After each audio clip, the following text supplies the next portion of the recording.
Hello friends, this video on Kingdom Animalia part 25 is brought to you by examfear.com. No more fear from exam. So let us first talk about Pisces. So Pisces include all the fishes. So it will include all types of fishes with jaws because the jawless fishes were already discussed in Agnatha. So this includes fishes, they are all aquatic. Scales are present over their body. I'm sure it will not take much time for you to understand their characteristics because you would have seen fishes in your real life. So you know how they look like and how is their structure. So scales are present over their body. Respiration happens with the help of gills. So where are the gills? The gills are present somewhere here. Somewhere here you will have the gills. So the gills help in absorbing oxygen which remains dissolved in the water. Talking about their movement, they have a streamlined body and a muscular tail which together helps in its movement. What do you mean by streamlined body? A specific shape of the body which actually helps in moving through water. Like even the aeroplanes, the shape of the aeroplanes, if you observe, that is also very similar to the shape of the fishes. So that is also known as a streamlined body which helps it in moving through the air. They are cold-blooded animals. What do you mean by cold-blooded? There are two types of animals. One is cold-blooded, the other is warm-blooded. Cold-blooded are those animals which do not have a mechanism within their body to adjust their body temperature. Now, let us take the example of human beings. Human beings are warm-blooded animals. That is, we can regulate the temperature inside our body. For example, when it is very hot outside, when the temperature outside is very high, what happens? We start sweating. Why do we sweat? Because when we start sweating, we actually tend to give out water on the surface of our body. When you have water, by giving out water or by releasing water, the inside of our body feels a little cool. So the temperature of our body decreases to some extent. So that is how we can actually regulate our internal temperature.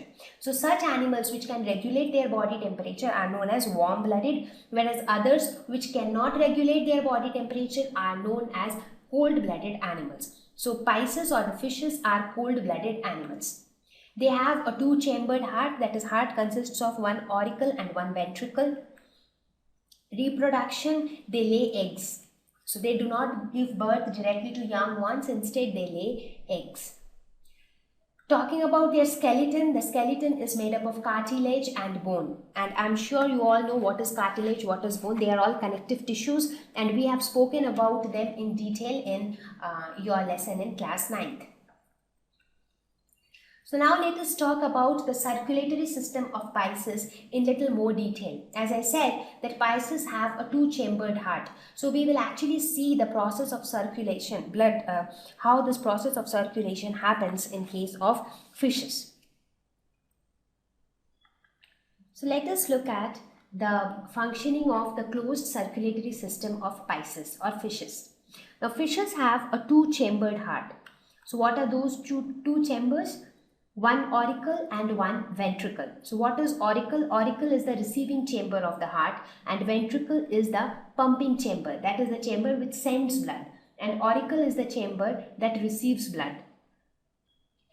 So there is one receiving chamber and one pumping chamber. That is one auricle and one ventricle. Single circulation takes place in case of Pisces. So here we will actually see how this circulation actually takes place. So let us see how this circulation actually takes place. Now let us suppose this is the heart of the fish. So this heart will have one auricle and one ventricle. So inside the heart you have these two chambers, auricle and ventricle. Right? Now these are the gills. These are different parts of the body. Now what happens is that the gills of the fishes, these gills will absorb oxygen from water. So the oxygen which remains dissolved in water, they are absorbed by the gills. So now gills have more oxygen. So this oxygen gets dissolved in the blood. So this oxygenated blood, which is rich in oxygen, is then sent to different parts of the body. So this is oxygenated blood. So blood which is rich in oxygen. So this blood will reach to different parts of the body.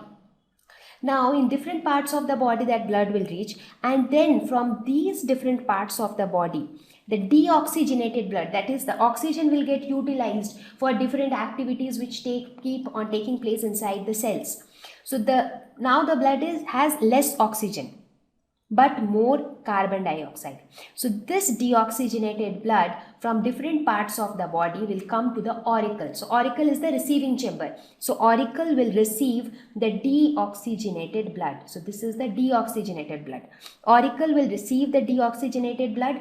From auricle, this blood will go to the ventricle, and from ventricle it will go to the gills. So the deoxygenated blood will go to the gills. Again, the gills will absorb oxygen from water, so it will turn the deoxygenated blood into oxygenated blood, and it will again transfer it to the different parts of the body. So this circulation process will keep on continuing. So here if you see, there is one single circulation. That means the blood passes through the heart only once. So only once it crosses the heart. That is why it is known as single circulation. In this kind of circulatory system, there is no separation of oxygenated and deoxygenated blood. So this happens in case of cold-blooded animals like fishes. So this is how single circulation takes place in fishes with two-chambered heart. So let us now look at the examples of Pisces. So many varieties of fishes. You have so many sea fishes like Hilsa, sharks. You have so many freshwater fishes like Rohu, Katla. Thank you. Please visit www.examfear.com to watch more videos, attempt free online test, get free study material, find tutors and mentors. Thank you once again.